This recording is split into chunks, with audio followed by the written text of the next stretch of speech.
Iz knjige priča Igora Isakovskog Pješčani sat. Priča pod naslovom Ona i vrijeme. Slika i fotografija.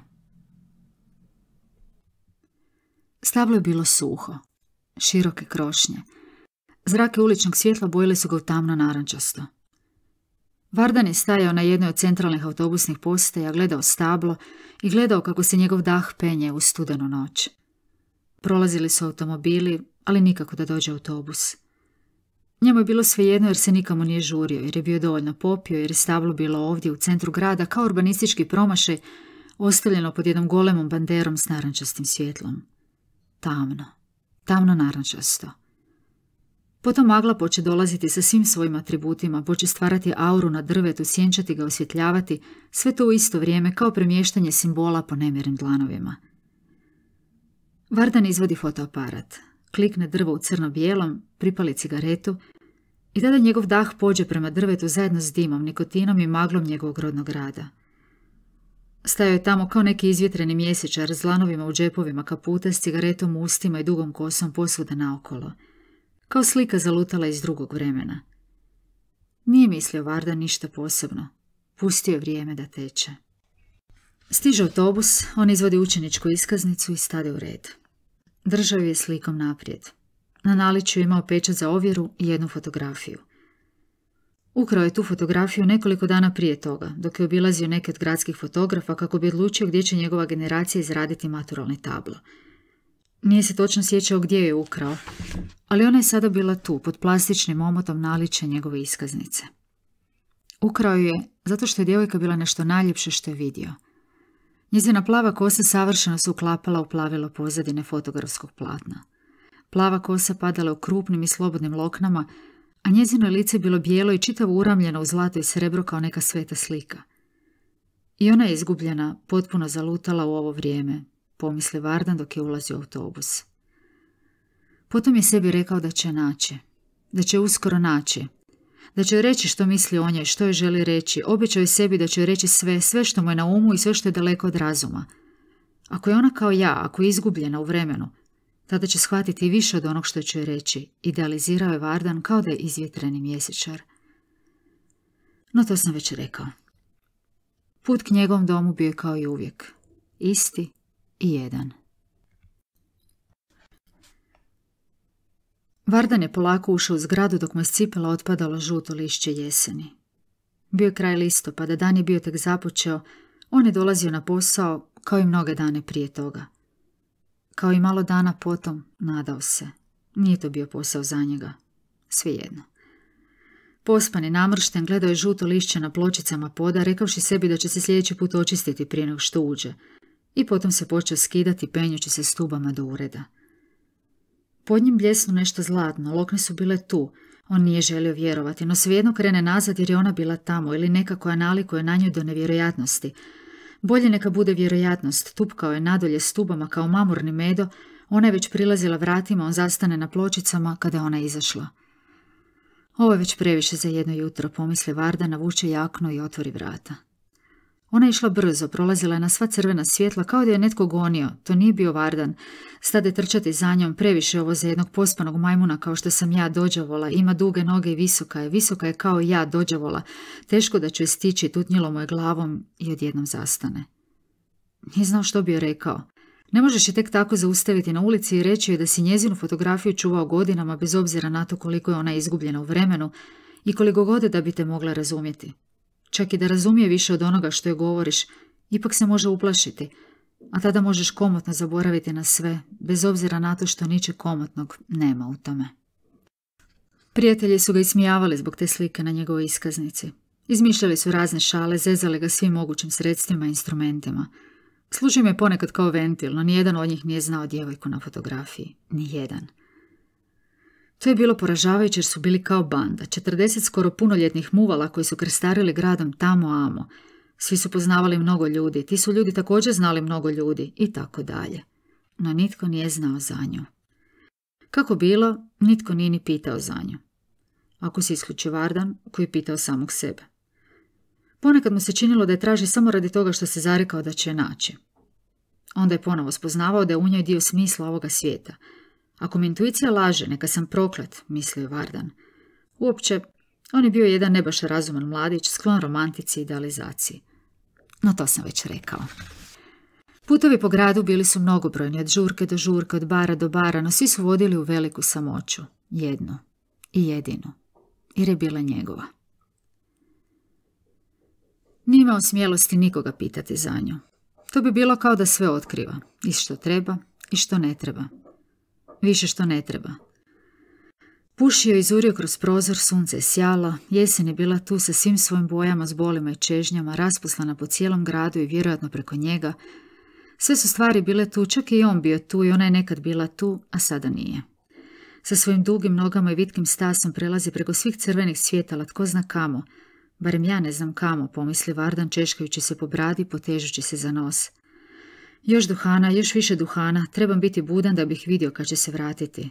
Nekako je znao da će se vratiti. Ako ne taj dan, onda neki sljedeći. Broj je godine, mnogo godina otkako ima njezinu sliku uza se. No lakše ukrasti sliku nego biti s nekim, pomisli Vardan. Ime, znam li joj ime, pitao se. Nešto mu je poigravalo u želucu dok je mislio na to, nešto sitno i nježno i zlatasto. Kako dobra ga čovjek može osjećati boje u vlastitom želucu, pitao se. Još duhana da bih ostao budan. Ime, znam li njezino ime? To je bilo tako davno, Bože, kao da je u tuđem životu bilo. Možda sam ja sada pronađen u vremenu ili se zavaravam da jesam, no svejedno, ona vjerojatno nije više u mojem vremenu. To je možda jedino što mogu napraviti, da provjerim gdje je. I hoće li shvatiti? Ako ja još mogu sebe shvatiti. To je već nekoliko stvari odjednom. Svejedno. Putovi su se razmnožili kao vlažni tragovi po asfaltu. Putovao je kao nemiran vjetar i nijedno mjesto nije ga držalo. Promijenio je mnogo kreveta kao neki romantični mjesečar, sve rjeđe mislio na nju, sve češće snivao nešto drugo. Odlazio od svega što mu je bilo poznato. I od nje, jedne od rijetkih nepoznatih u njegovom životu. Ali on je tako intenzivno mislio na nju da mu se činilo da je poznaje. Da ona pripada onima koji su ostali kraj puta, samo što je taj put bio bez smjera, nikamo ga nije vodio i on tim putem nikamo nije stizao osim sebi samom, a tu je već bilo dovoljno boli i nezadovoljstva pa bi produžio naprijed prema nekim drugim nepoznatima, prema drugim misterijima, samo da bude daleko od sebe samoga. U zimama, punim sjevernog vjetra, ispio je svoja pića, po kamenju usijanog ljeta ostavljao mokre tragove, u maglama je pokušavao otkriti zvijezde, u lišću tražio skrivena značenja, prolazio svim mjestima i sve to vrijeme bio neprestano nezadovoljan. Bio je sam onoliko koliko je mogao biti. A Bog me imao velike kapacitete. Nije se mogao sjetiti gdje je izgubio fotografiju. Bila je stara, izblijedjela, gotovo raskomadana. Dugo je imao kod sebe, no nije vodio dovoljno računa o njoj, pa sada kao da mu se ona osvećivala. Napuštala ga je kao nevoljena žena. Zlato i srebro i dalje je sjalo, njezine plave oči dalje su gledale u njega kao na početku, no on je znao da ga ona napušta. Zato što nije dovoljno pazio. Zato što je znao da je ranjiva, krhkija nego što bi on nikada mogao biti, a njezine oči stalno su ga motrile kako god postavio tu sliku. Bila je kao jedna od onih ikona što čovjeka stalno gledaju, svejedno gdje čovjek stoji. Došla si mi u snove s mirisom što ga ima zrak poslije ljetne kiše, sva nasmijana u bijelom, zlatnom, žutom i plavom, s kosom kao izrazom nepriznavanja, ograničavanja i boli koje ona nose. Došla si mi odjednom, nisam bio spreman za tebe. Došla si kao silna oluja iz mojih pjesama, mojih nenapisanih pjesama. Došla si da bih te dodirnuo, da bi me imala i imaš me kao nitko prije tebe. Ne znam hoće li me poslije tebe netko imati, ako uopće od mene nešto ostane. Poslije tebe, ljubavi moja, moja svjetlost je u neograničenom. Moja tiha djevojko s mekim stopalima što koračaju iza mene dok pišem, dok na sunce preplavljuje ovoj sobi koju sam izabrao za nas, tvoja tiha bosa stopala na drvenom podu, tvoje ruke na mojim ramenima virišu tekst, opet pišem o tebi, opet, a razumiješ više nego što govori, moja ljubavnice, moja topla zaštita, sliko mojih čežnji, tako si živa izvan svih vremena, jedino u mojem prostoru, jedino u meni, ja u tebi, kao tvoja misao, kao dah u tvojoj kosi. Ne dolazi danas, ovo je koban dan za mene. Boli što je nema, ako je to bila ona, no svejedno, boli kada je nema, reče Vardan. Zapali još jednu zagledanu boje lišća. Hoće li me prepoznati? Bože, hoće li znati ako me samo jednom pogleda? Hoće li moći u mene ući kao dah što ulazi? Dim je išao nagore, vani je bilo prohladno i sunce već zalazilo. Njezino ime. Koje je njezino ime? Ili je trebam ja imenovati, kao što sam je potpuno iscrtao kroz fotografiju, spoznavši je svu do najdubljeg daha, do najskrivenije misli, kao što sam sebe spoznavao dok sam lunjao kao oluja, silna i puna kiše. Stravično je koliko je moćno. Zdravo, rekao je. Zašto me samo to palo na pamet? Zdravo, rekla je ona i zaobišla ga. Kakav sam ja balvan. Mogao sam reći nešto drugo. No znao je da ne bi mogao, jer ili će se prepoznati, ili će se mimoići. Upravo su se mimoišli. Bila je ona. Ista kao na fotografiji. Možda malo više bora, još ljepše zbog toga jer je bila stvarnija. Gaze nas godine, polako i podmuklo, ali mi imamo vremena, još nije sve gotovo. Samo, tek smo se mimoišli. Tu je, vjerojatno je tu svaki dan, pomisli Vardan i krene kroz vrata na koje ona izašla. To je bio njezin ured, mogao je naslutiti. Ona tu sjedi svaki dan, radi ovdje, a ne zna da on postoji. Onaj koji je tražio toliko dugo, koji ne zna što da čini kada je konačno našao. No znat ću, jednom ću znati, kad god to bilo, pomisli Vardan i zatvori vrata. Ona radi u prizemlju. Njegovi odlasci u kuhinju po čaj i sokova i po što god bilo, učestaše. Nekoliko dana potom opet su se sreli.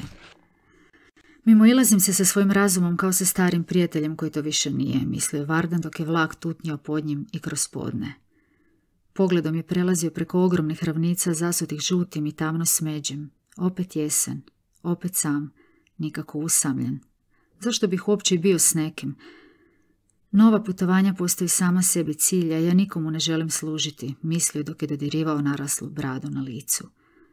Volio bih da počne kišiti i da ima nekog na svijetu tko bi ni od čeg potaknut poželio kišu. Nekoliko dana potom ona je sjedila u njegovu uredu. On je nudio knjige koje mu se sviđaju i knjige koje nije pročitao. Sav je treperio kao mladi pionir pred zakletvom, nesvjestan da je svaki tren podjednako važan. Svaki tren kada je ona u blizini treperio nesiguran i preplašen, jer je mislio da će izgubiti slučajno kao što ju je i našao. Pomislio je tada da joj kaže za fotografiju, ali posramio se što je držao loše uščuvanu, pa je spomenuo još jedan naslov za koji je mislio da je može biti zanimljiv. A dok je išao kući, osjećao je da joj nikada neće uspjeti ništa reći. Bol razorene iluzije velik je, no što da se radi? Treba naprijed ići i šutke tražiti nepoznato. Treba. Šutjeti, trpjeti i naprijed ići. Kao most razapet između obala, postojanje radi postojanja, veličanstvena tišina među svim očiglednim stvarima na ovome svijetu. Nesigurne stope u zorama, ulice presječene tramvajskim šinama, magla što posrće asfaltom kao nesvjesni pijanac koji mjesečinu traži u lokvama na betonu, misli izgubljene iluzije, izgubljeno postojanje jer grada nemaš, nikada se nisi povezao s njim. Ne do sada, a sada si izgubljen jer nisi tamo, to nije tvoj grad. Kao most, razapet nad moćnom, tihom vodom, nesiguran na vjetru, veličanstvenu postojanost i promjena i iznad njih. Prošao je mnoge kilometre te noći, lunjajući kao pijan, loveći mirise kao pas tragač, zagledavajući se u lica ljudi, u izloge, dok se nije dosjetio što je želi kupiti. Nježne bijele čarape, ščipkom koja će obrubiti njezina bedra, bijele čarape s filigranski iscrtanim lišćem što priča priču.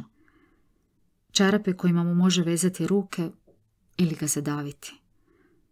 Mučilo ga je što je spreman učiniti tako puno za nju, ali to je već bila činjenica, a svatko tko je barem malo razuman ne spori se s činjenicama. Vardan i Temenuga ponekad su ručali zajedno. Ona mu je govorila o svom mačku, o svom dečku, on je govorio o nekim isto tako običnim stvarima. Ona se ponekad smijala i to ga je radovalo. Prolazili su tjedni njemu kao da su minute prolazile i ona je govorila i bila blizu njega, a on je pak još uvijek bio nespretan i nesiguran. Bio je težak kao što vrela palačinka pada na prazan želudac. Potom je on dao otkaz, ona preselila u ured i prošlo je mnogo mjeseci prije nego što su se ponovo vidjeli. Ona je bila ista. Ona sa slike koju je on nekada imao, sjedila je pred njim nasmijana i opuštena, iako on već mogao naslutiti da je njegova prisutnost uznemiruje. Samo nije mogao znati je li to dobro ili loše. Pili su puno i razgovarali o svačemu. On je buljio u nju kao šašav i slušao njezinu životu u onom dijelu o kojem se gotovo svakome govori. Gledao njezinu kosu, čelo, oči, pokušavao tamo nešto pročitati. No ona je ostala tajna za njega, kao i uvijek prije toga. Temenuga, da? Moram ti nešto reći. Uostalom, više želim nego što moram, no svejedno. Da? Trebam joj reći ljubavi i ona treba reći da i tada će sve biti lakše. Imao sam jednu tvoju fotografiju. Sliku na kojoj si bila ti, s tom svojom kosom i svime. Ona je šutjela. Malo je naborala čelo. Upitan pogled. Govorio je da, no ja nisam rekao ljubavi. Nosio sam je sa sobom ovamo i onamo, od ko zna gdje sve ne. Puno sam mislio na tebe. Gdje si našao tu sliku? Ukrao od jednog fotografa. Ne mogu vjerovati. Lice je doista bilo puno nevjerice. Svejedno. Čini mi se da sam godinama bio zaljubljen u tebe. Mislio sam da će, kad te nađem i kad ti sve kažem, biti lakše. Nije baš tako, no evo tebe, predamnom, i slušaš. To je dovoljno. Vardane, reče ona, je li ti dobro? Da, naravno da mi je dobro. Samo sam želio da znaš da sam jako davno bio zaljubljen u tebe. Jako zaljubljen u tebe. Mislio da si neka sveta slika sa svim tim zlatnim i srebrnim oko tebe, kao neka aura. Ne znam što reći, Vardane. Ovo je jako čudno. Ne trebaš ništa reći, samo me saslušaj do kraja. Bilo je raznih dana u ovom mom životu i nisu baš svi bili sjajni. Bilo je raznih čuda, ako shvaćaš što želim reći. Kimnula je. Naravno da shvaća. Naravno. Tako treba biti. Nosio sam te u sebi kad sam izgubio fotografiju. Poslije sam počeo zaboravljati na tebe.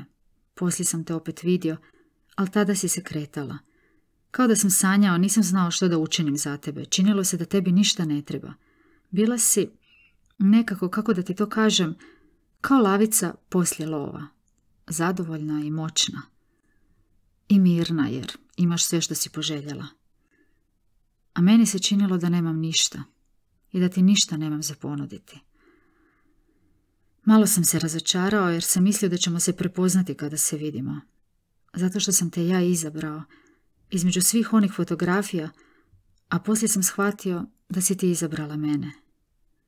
I to je bilo u redu, nisam imao ništa protiv. Jesam li ti rekao da sam mislio da ćeš sve shvatiti kada me samo pogledaš? Ne, nisi rekao. Hoćeš li još to popiti? Doneću, sjedi tu i ne mrdaj. Dovoljno sam te ganjao da bi sada nestala. Ona se nasmijala. Naravno, lijepo se smijala. Stavio sam puno leda u čašu i gledao kako se na njezinom rubu grana drva od kristala. Prošlo je mnogo vremena. Znao sam da će me čekati. Ona nije bila tamo kad sam se vratio. To je bila nekakva izložba s hrpom gostiju. Naravno da nije trebala provesti cijelu večer sa mnom. Svejedno, nije mi bilo ugodno bez nje. Netko me nešto pitao, ja sam odgovorio i počeli smo razgovor. Začudio sam se koliko sam pribran. Bilo mi je čudno što uopće mogu razgovarati. Vardane, oprosti, morala sam nakratko otići. Važno je da si se vratila. Htio sam ti još reći da je tvoja ljepota nešto što nikad ni prije ni poslije nisam vidio i da te želim gledati i pričati ti. Ne znam što da kažem, Vardane. Ne govori, poslije ćemo otići nekamo gdje nema nikoga. Neću moći, sad moram ići. Idi. Ja ću otići malo umrijeti. Jedan je bio put do kuće, ali on nikada nije bio toliko šupalj kao tada dok je njime koračao. Mislio da će konačno sve biti kako treba, a ona je jednostavno otišla. Ona ga nikada nije tražila, niti ga je čekala, jer jednostavno ona uopće nije znala da neki Vardan postoji. Izgubio sam je prije nego što sam joj se uspio približiti, mislio Vardan, proklinjao se zbog svoje netaktičnosti, no bilo mu je milo što je barem rekao ono što mu je na srcu, barem onoliko koliko se može riječima izreći. Krošnje na stablima iznad njegove glave bile su bujne i zelene. Nije ih gledao. Opet ju je našao, samo što više nije mislio da će ga ona ikada moći shvatiti. Sve dok nije shvatio da je može, kad je neraspoložena, nasmijati. I ona njega. Poslije je napisao pjesmu. Poslije ju je ona čitala i rastužila se zbog njega. I on se opet otvorio pred njom kao ogromna brana koja više ne može zadržati vodu i onda ga više ništa nije moglo zaustaviti. Počeo je osjećati njezin dah kao da je pokraj njega ili je ona imala taj osjećaj, svejedno. Već su bili toliko bliski da nijedno od njih nije moglo povjerovati da se to doista događa. Sanjam te često, Vardane. Grliš me i ljubiš. Stalno mislim na tebe, te me nuga. Zar ne čuješ kad te zovem? Čujem i to me boli. Neka te ne boli, budalice, to treba biti lijepo. Ne znam, teško je, jako je teško. Potekla mi krv iz nosa. Jako teče. Kao nikad prije, nikada mi i nije tako potekla, samo od sebe. Želim te zagrliti, Vardane, želim da sam kraj tebe. Ljubavi, da. Miriše kao poslije ljetne kiše.